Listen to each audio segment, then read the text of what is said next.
I think the inequality issue can go horribly, horribly wrong. In fact, there's quite a popular science fiction writer, Octavia Butler. She wrote a series called The Parable of the Sower, which I would recommend that you read if you're interested in science fiction and futures, you have a look at. And she's been lauded as being hugely prescient when it comes to what's gone on over the last 2 years. In fact, the second book in that series even had a president that promised to make America great again. And she wrote these in the 90s. So we should probably look at what she's got going on there.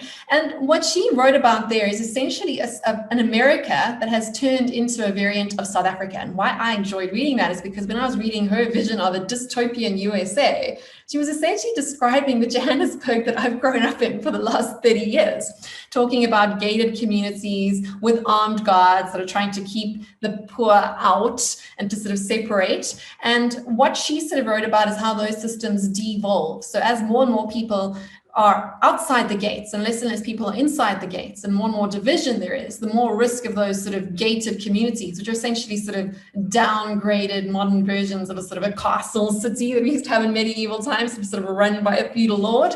The more risk there is of those sort of hordes outside the gate, and it's a horrible word to use, but all the people, the disenfranchised, will want to come and attack those citadels. And she speaks about how those citadels entirely break down. Those gated communities first sort of fragment, and then they stagnate, and then people get poorer and poorer inside of them.